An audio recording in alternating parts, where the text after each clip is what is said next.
여러분, 올해 여름 참 무더웠죠. 그런데 그 무더운 여름을 잠시나마 있게 해줬던 이벤트가 있었는데 파리 올림픽이었습니다.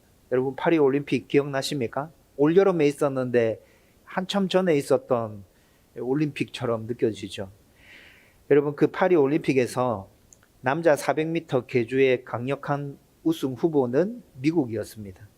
그런데 이변이 일어나서 미국이 실격하게 돼요. 여러분, 400m 계주 아시죠? 100m를 한 사람이 뛰고 네 사람이 100m씩 뛰어서 400m를 경주하는 그런 시합입니다. 근데 미국의 1번 주자가 스타트를 잘 끊어서 굉장히 잘 달렸어요. 잘 달렸는데 100m를 다 뛰고 난 다음에 2번 주자에게 바통을 넘겨야 되는데 그 바통을 넘기는 중에 실수가 일어납니다. 바통을 넘기는 구간이 정해져 있거든요.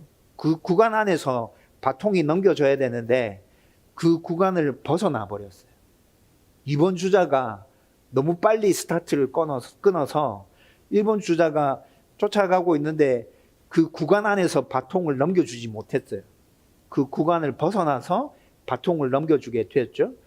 그래서 결국에는 미국이 실격하게 됩니다. 캐나다가 우승해서 금메달을 차지했습니다. 여러분, 이것이 파리 올림픽에 일어났던 이변 중에 하나였습니다. 무조건 남자 400m 계주는 미국이 우승할 거야. 전문가들이 다 이렇게 얘기했는데 그 바통을 전달하는 그 실수 하나로 인해서 실력이 아주 출중했던 미국은 탈락해 버렸고 캐나다가 금메달을 차지하게 됐던 거죠. 이렇게 계주에서는 선수들이 바통을 주고받는 그 순간에 경기의 승패가 좌우될 수 있습니다. 달리기를 아무리 잘했다 하더라도 바통을 넘겨주는 그 찰나에 실수가 일어나 버리면 이렇게 된다는 것이죠. 그래서 계주에서는 잘 달리는 것도 중요하지만 서로 간에 호흡을 맞춰서 바통을 잘 넘겨주는 것도 정말 중요합니다. 여러분, 그런데 오늘 본문에 나오는 엘리야와 엘리사의 이야기는 영적인 바통 터치가 일어나는 순간을 지금 우리 가운데 보여주고 있습니다. 엘리야가 자기 사역을 아주 잘 마무리하고 이제 자기 뒤를 잇는 엘리사에게 그 역할을 이양하고 있죠.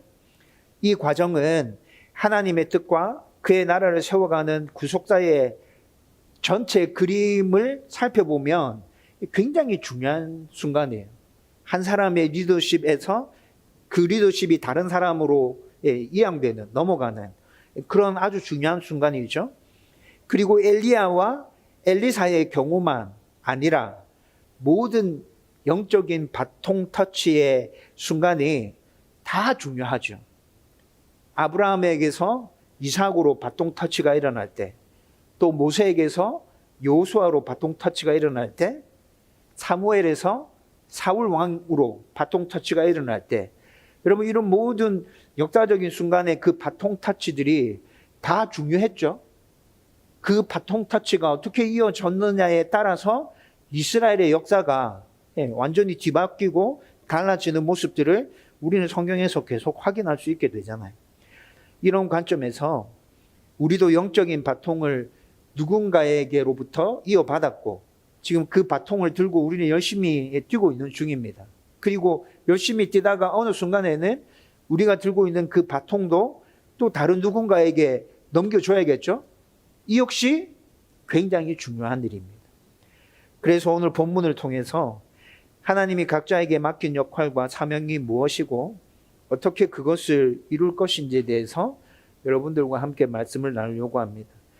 여러분, 오늘 본문을 제가 묵상할 때 세 가지 포인트에서 오늘 본문을 묵상했거든요. 그 세 가지 포인트 하나하나를 여러분들과 함께 나누어 보려고 합니다. 첫 번째 포인트는 오늘 본문은 여호와께서 회오리 바람으로 엘리야를 하늘로 올리고자 하실 때라고 하며 시작하고 있습니다. 오늘 1절이 그렇게 시작하고 있죠. 여러분, 이 말이 어떤 의미예요? 이 말씀의 의미는 엘리야의 사역은 이제 끝이 났고 그의 사역을 이을 누군가가 등장한다는 말입니다. 그렇죠? 1절에 담겨져 있는 의미가 그런 거예요. 여러분, 엘리야는 이 사실을 알고 있었을까요? 자기의 사역은 이제 끝이 났고 내 뒤를 이을 누군가에게 나는 지금 바통을 넘겨줘야 돼. 여러분, 엘리야가 이 사실을 알았을까요? 몰랐을까요? 엘리야 알고 있었죠. 엘리야는 이 사실을 알고 있었어요. 여러분, 열왕기상 19장 쭉 읽어보면 하나님께서 엘리야에게 사역을 마무리하라고 말씀하시면서 그의 사역이 끝나간다. 이제 너 바통 넘겨줘야 돼.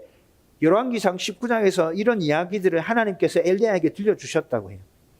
엘리야도 이 사실을 알고 있었기 때문에 오늘 우리가 본문에서 읽었듯이 선지 생도들이 훈련받고 있는 곳을 찾아다니면서 자기의 사역을 마무리하고 있습니다. 여러분, 오늘 우리가 읽었던 본문에서 세 지명이 나타났거든요. 길갈, 베델, 여리고, 이렇게 세 지명이 나타났는데, 여러분, 이 세 지명은 엘리야 시대 때 선지 생도들이 훈련받는 곳이 있었던 그런 지명들입니다. 여러분, 엘리야는 지금 자기의 사역이 끝났다는 걸 알고 선지 생도들이 훈련받고 있는 곳을 돌아다니면서 그들을 위로하고 격려하는 곳으로 자기의 사역을 지금 마무리하고 있는 거예요. 그런데 이를 잘 알고 있는 엘리야는 자신의 뒤를 이을 후계자를 제대로 준비하지 않았습니다. 여러분, 이게 좀 의아하게 들립니까? 아니, 목사님, 엘리야 뒤에 그의 사역을 이을 엘리사가 있잖아요. 오늘 본문에서도 엘리사 계속 등장하잖아요.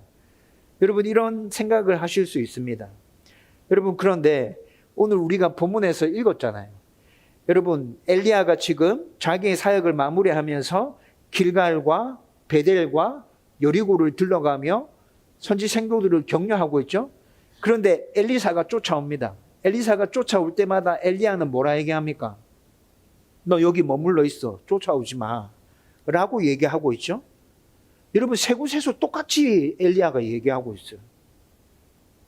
여러분, 이것뿐만이 아니라 좀 더 앞으로 돌아가서 열왕기상 19장 말씀을 또 읽어보면 엘리야가 지금 왜 이렇게 반응하고 있는지 열왕기상 19장 말씀을 읽어보면 뭔가 대충 짐작되는 게 있습니다.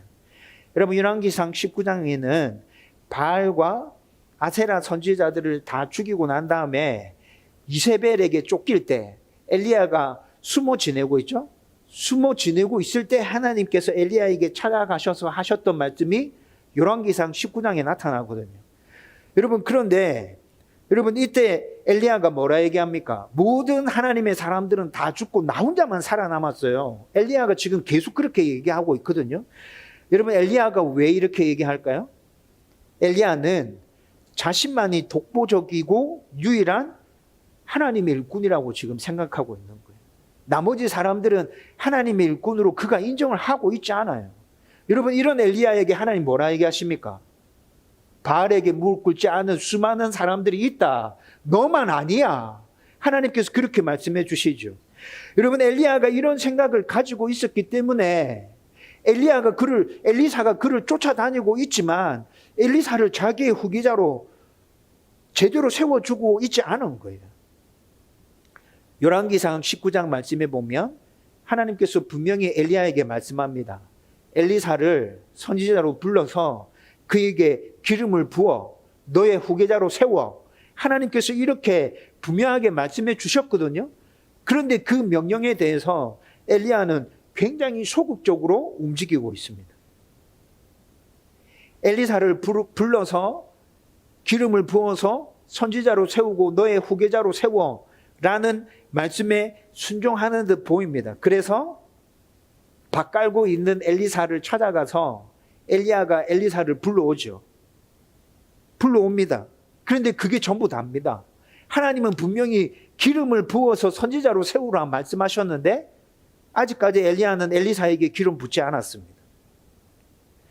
여러분, 이렇게 나만 하나님의 사람이야 라는 생각을 가지고 있는 그 엘리야. 엘리사가 따라다니고 있음에도 불구하고 하나님의 명령이 있었음에도 불구하고 그 엘리사를 아직 선지자로 자기의 후계자로 세우고 있지 않은 엘리야. 여러분, 엘리야는 이렇게 미그적거리고 아주 소극적으로 하나님의 뜻에 반응하고 있지만 하나님께서는 그가 준비하지 않아도 당신의 주권으로 당신의 사역을 계속 이어갈 육군을 준비하고 계신 것이죠. 여러분, 하나님의 일은 아주 뛰어나고 탁월한 한 사람에 의해서 시작되고 끝나는 것이 아닙니다. 모든 시대, 모든 곳에서 뭔가 부족해 보여도 하나님을 사랑하고 순종하는 수많은 이들을 통해서 하나님은 당신의 뜻을 이루고 당신의 나라를 세워가신다고요. 노아, 아브라함, 모세, 다윗, 베드로, 바울 등을 통해서 하나님의 나라는 모든 시대, 모든 곳에서 지속되어져 왔잖아요. 여러분, 제가 방금 말씀드렸던 이런 사람들만 하나님의 사람들입니까? 이 사람들이 존재했을 그 당시에 이 사람들만 하나님의 사람이었고 나머지 하나님의 사람들은 없었나요? 이 사람들 외에도 성경에 이름이 등장하지 않지만 수많은 하나님의 사람들이 있었고 그 하나님의 사람들 각자 역할이 있었고 그 역할을 통해서 하나님은 그 모든 이들의 역할을 다 사용하셔서 당신의 뜻을 이루시고 하나님의 나라를 지금까지 이끌고 오신 것이라고요. 바통 터치가 계속 일어났던 것이죠.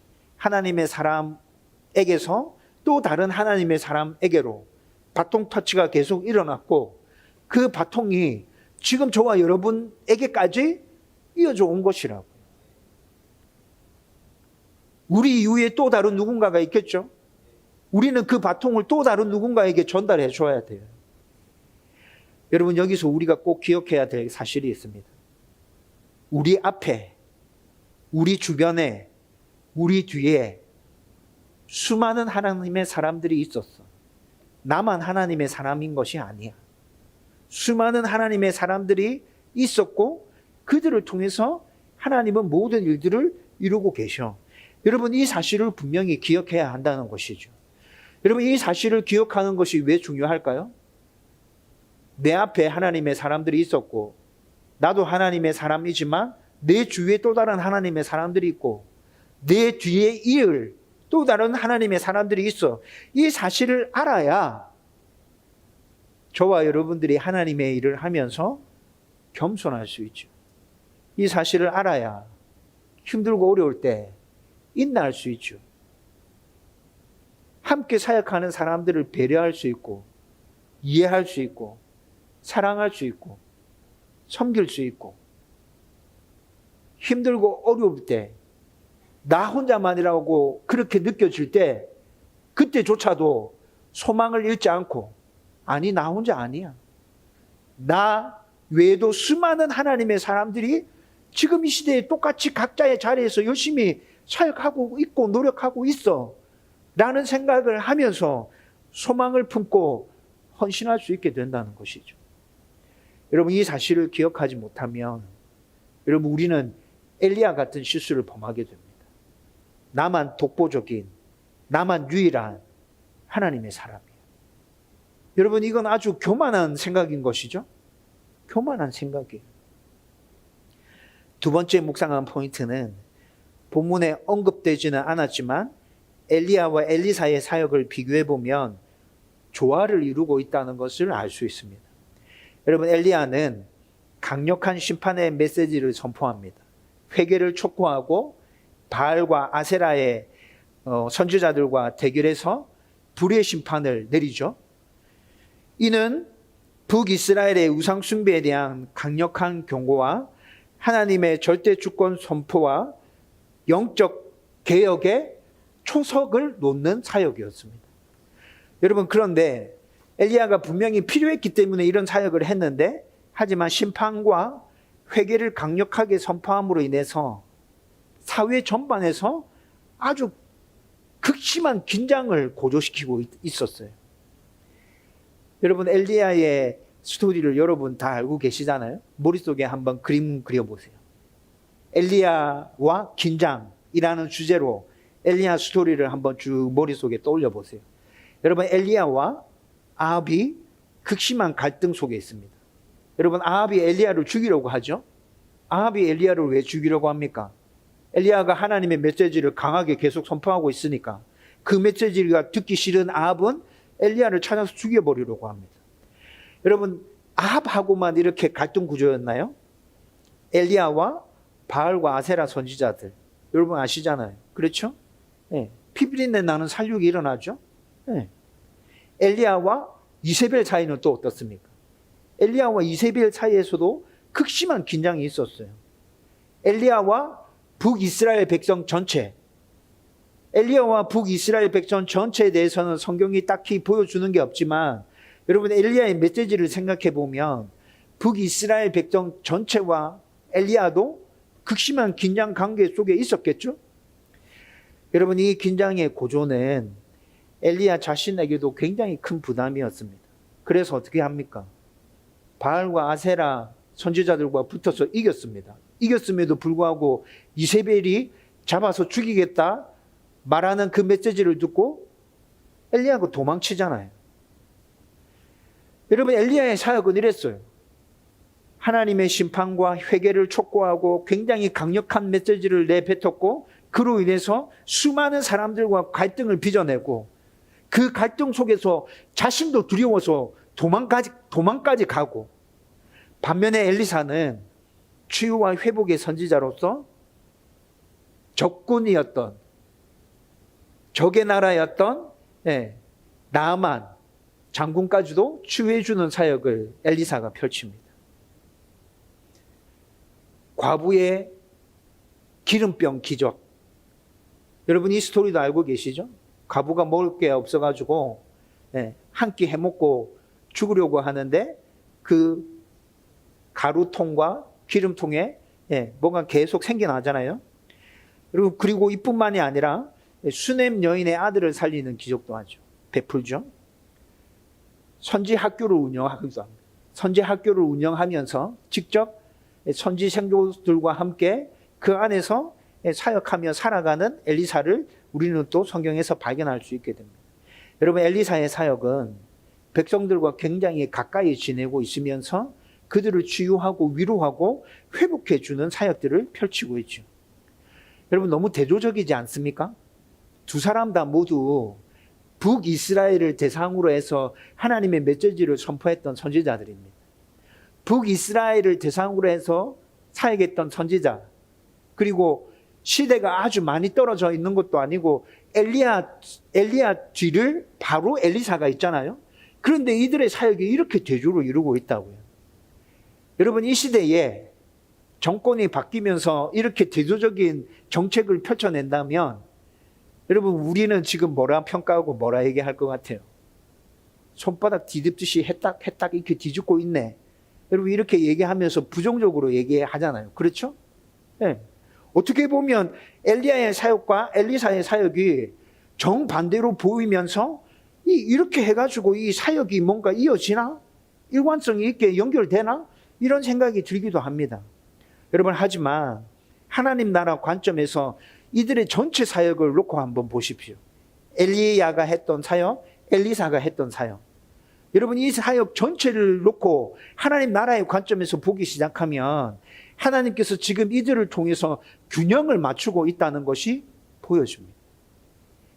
엘리야가 강력한 메시지를 선포했기 때문에 엘리사는 그 강력한 메시지를 듣고 마음이 힘들고 어려워한 백성들의 그 마음을 어루만져 주는 사역을 하나님께서 그에게 맡기셔서 시키고 있는 것이죠.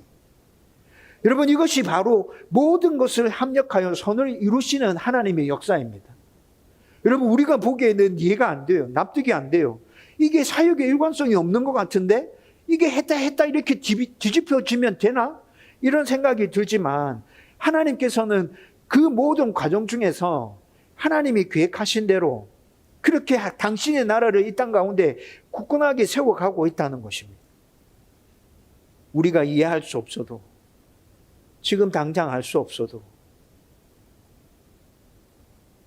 뭔가 이상해 보여도 하나님은 지금 우리 가운데서 이렇게 역사하고 있다는 것이죠. 여러분 우리가 믿는 하나님은 완전하고 완벽하며 신실하시며 선하시며 전지전능하신 우리의 좋으신 아버지가 되십니다. 여러분 이 사실을 우리가 한순간도 잊지 않고 잘 기억하고 있다면 여러분 엘리야의 사역과 엘리사의 사역이 완전 달라 보인다 할지라도 우리는 그 가운데서라도 순종하며 하나님의 뜻을 이루고 따라갈 수 있게 될 거예요. 이를 확신하며 어떤 순간에도 늘 순종하기 위해 노력하면서 하나님의 역사하심을 우리의 삶 가운데 직접 경험할 수 있게 될 거라고요. 세 번째 포인트는 겸손 가운데 영적인 권위가 자연스럽게 이양되고 있다는 것입니다. 여러분, 엘리사는 자기를 후계자로 인정해 주지 않는 엘리야를 진심으로 존경하고 따르고 있습니다. 여러분, 제가 이 말씀을 묵상할 때 엘리사 이 사람 진짜 대단한 사람이구나. 여러분, 제가 이런 생각을 했거든요. 왜 그런 생각을 했냐. 여러분, 앞서서 잠깐 설명해 드렸잖아요. 엘리야는 자기만 독보적이며 유일한 하나님의 선지자라고 생각하고 있습니다. 그래서 자기를 오랫동안 쫓아다니면서 수종 들고 있는 엘리사에게 하나님이 명령했음에도 불구하고 그에게 기름을 붓지 않고 있어요. 또 엘리야가 마지막으로 선지 생도들을 격려하러 다닐 때도 엘리사를 자꾸 데려가지 않으려고 합니다. 만약에 여러분들이 이런 상황 가운데 처했다면 여러분들 어떻게 반응했을 것 같습니까? 내가 지금 이 사람의 뒤를 이을 후계자가 맞는데 하나님이 분명 그렇다고 말씀하셨는데 이 사람은 도대체 무슨 생각을 하고 이렇게 하고 있는 거지? 여러분, 이런 생각 들지 않겠어요? 나는 열심히 쫓아가려고 하는데 계속 따라오지 말라고 계속 얘기하면 나중에 열받아서 안 따라갈게요. 이렇게 얘기하고 싶지 않겠어요? 여러분, 이뿐만 아니라 오늘 우리가 읽었던 9절 말씀에 보면 엘리야가 지금 진짜 승천할 때가 다 됐습니다. 승천할 때가 다 됐는데 기름을 붓지 않고 내가 너한테 뭐 해줄까? 이렇게 묻습니다. 여러분, 진짜 답답한 사람 아닌가요? 아니, 기름을 부어야지 이스라엘 백성들, 북이스라엘 백성들, 남유다 백성들, 그 사람들이 엘리야가 엘리사에게 기름을 부었대. 이 사람이 엘리야의 후계자 진짜 맞아. 하나님의 선지자 맞아. 여러분, 이렇게 사람들이 인정해 줄 거잖아요. 그런데 하나님께서 기름 부어주라고 말씀하셨음에도 불구하고 기름은 붓지 않고 지금 기름 부어줘야 될 상황인데 내가 네한테 뭐 해주면 되지? 라고 묻고 있어요. 진짜 답답해요. 이렇게 묻는 엘리야에게 엘리사는 당신의 능력의 두 배가 나한테 있었으면 좋겠습니다. 이렇게 답하고 있습니다.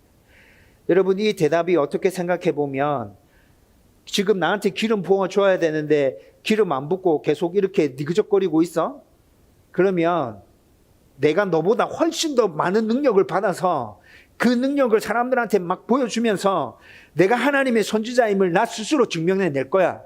여러분, 이런 마음으로 당신의 능력이 2배를 나한테 주세요 라고 말했다고 생각할 수도 있잖아요. 그렇죠? 그런데 여러분, 원문을 살펴보면 그렇지 않아요. 엘리사가 분명히 엘리야에게 당신의 능력 2배가 나한테 있었으면 좋겠습니다 이렇게 대답했는데 원문을 살펴보면 진심으로 나는 능력이 없어요. 나는 당신에 비하면 턱없이 모자라요. 그래서 당신이 했던 그 모든 사역들을 내가 감당하려고 하면 당신이 가지고 있었던 그 능력의 2배가 나한테 있어야 내가 그 사역을 감당할 수 있어요. 그래서 당신의 능력 2배가 나한테 있었으면 좋겠어요. 여러분, 이렇게 진실된 마음으로 엘리사가 지금 이 이야기를 하고 있는 것이라고. 여러분, 여기서 엘리사는 진정으로 겸손하며 엘리야를 하나님의 선지자로 온전하게 인정하고 있다는 것이 딱 드러나죠. 그리고 난 후에 13절을 보면 엘리사는 엘리야가 승천할 때 떨어뜨린 겉옷을 입고 하나님의 능력을 행하기 시작합니다. 엘리야가 승천하면서 이 겉옷이 떨어졌거든요. 그 겉옷을 집어들고 자신의 겉옷은 다 찢어버리고 엘리야의 겉옷을 입고 하나님의 능력을, 엘리야가 행했던 그 하나님의 능력을 엘리사도 지금 똑같이 행하고 있다는 것이죠. 여러분, 이 말씀을 묵상하면서 제가 어떤 생각을 했냐면 하나님 앞에서 늘 겸손하며 충성된 이에게 하나님의 영적인 권위와 하나님의 역사가 나타나게 되는구나. 여러분, 아까도 좀 전에 말씀드렸잖아요. 수많은 하나님의 사람들이 우리와 함께 이 시대를 살아가면서 하나님의 뜻을 이루고 있다고. 그렇죠? 그런데 수많은 하나님의 사람들이 이 시대를 같이 살아가고 있지만 그 모든 사람들에게 하나님의 능력과 하나님의 영적인 권위가 다 똑같이 주어지는 건 아닌 것 같아요. 누구에게 이 권위와 하나님의 역사가 도드라지게 나타납니까? 제가 생각했을 때는 겸손하게 자기의 역할에 충성하며 하나님께 순종하는 자에게, 엘리사 같은 사람, 이런 사람에게 하나님께서 영적인 권위를 부여해 주시고 하나님의 역사를 나타내시면서 그가 더 많은 일들을 할 수 있도록 하나님께서 그렇게 세우시는 것 같아요. 모든 시대 모든 곳에서 하나님께 늘 겸손하고 충성스러운 그분의 사람에게 영적인 권위가 이양된다는 것이죠. 여러분, 이것은 시대를 막론하고 하나님의 뜻을 이루고 그분의 나라를 세우려고 할 때 변하지 않는 질이라고 저는 확신합니다. 겸손함으로 하나님 앞에 열심히 충성하고 순종하는 그 사람에게 하나님께서 더 많은 영적인 권위와 역사를 나타내 보이신다. 여러분, 지금까지 나눈 말씀을 종합해 보면 지금 우리에게 주시는 교훈을 발견할 수 있습니다. 모든 시대와 모든 곳에 이전에도 지금도 이후에도 하나님의 사람들은 항상 존재했고 앞으로도 존재할 것입니다. 지금까지 이런 하나님의 사람들을 통해서 하나님의 역사와 구속사가 계속 이어져 왔습니다. 성경에 나오는 그들만 하나님의 사람이 아닙니다. 성경에 나오는 그 위대한 믿음의 위인들만 하나님의 사람이 아니라는 것이죠. 우리도 하나님의 사람입니다. 우리만 하나님의 사람이 아니라 우리 외에도 지금 이 땅에 존재하고 있는 수많은 하나님의 사람들이 있습니다.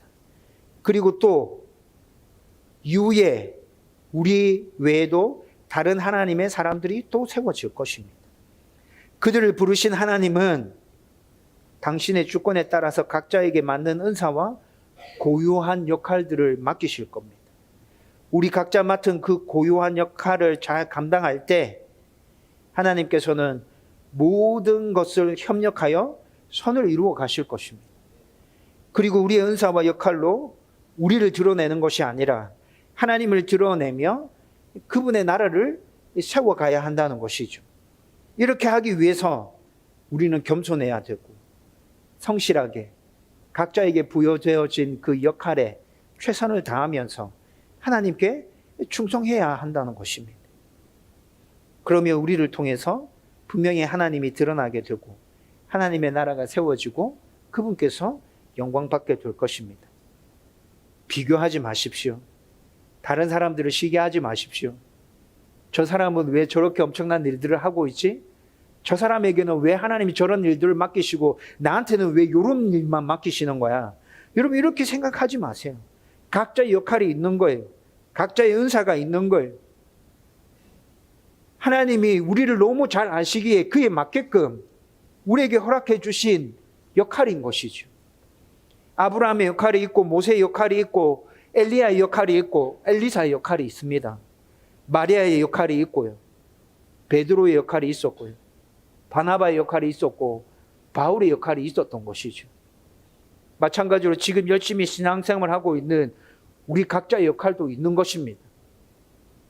여러분들이 지금 교회에서 하고 있는 일들, 여러분들의 삶 속에서 하고 있는 일들, 여러분 거기서 최선을 다하시면 하나님께서 여러분들 가운데 역사해 주실 거라는 거죠. 서로를 하나님의 사람으로 인정하고 존중하면서 각자의 역할을 잘 감당해 가면 됩니다. 그러면 하나님은 지금도 우리 가운데 역사하셔서 우리를 통해서 당신의 나라를 굳게 세워 가실 것입니다. 바울이 말하는 예수님을 머리로 하는 한 몸인 교회가 바로 이런 모습인 것이죠. 저와 여러분들이 다음 교회가 각자의 역할을 존중하는 하나님의 사람들의 모임, 그런 교회의 모임이 되기를 바라면서 최선을 다해 열심히 나아갈 수 있기를 주님의 이름으로 축원드립니다. 여러분, 이제 말씀을 정리하려고 합니다. 여러분, 오늘 말씀을 준비하면서 오케스트라의 모습도 떠오르지만 자기 있는 자리에서 그냥 하나님의 뜻에 온전히 순종하고 있으면 하나님께서 그 모든 것들을 다 어우러서 선을 이루어 가실 거라고요. 그냥 우리가 있는 그 자리에서 우리는 충성하고 헌신하고 순종하면 된다고요. 하나님께서 우리에게 맡기신 그 역할은 우리가 선택하고 고르는 게 아니라 하나님이 주권으로 우리에게 주신 거예요. 하라고 맡기신 일이에요. 그 모든 역할이 다 소중한 거예요. 내가 담당하고 있는 역할만 소중한 것이 아니라고요. 충성된 순종과 섬김이 그 가운데 있어야 하나님 우리 가운데 역사하실 거라고요. 저와 여러분들은 이 사실을 기억하고 있으면 됩니다. 이제 우리 모두가 자신의 자리에서 하나님께서 주신 소명을 기쁨으로 감당하며 하나님 나라를 위해서 충성되게 섬기는 자들이 되기를 주님의 이름으로 축원드립니다.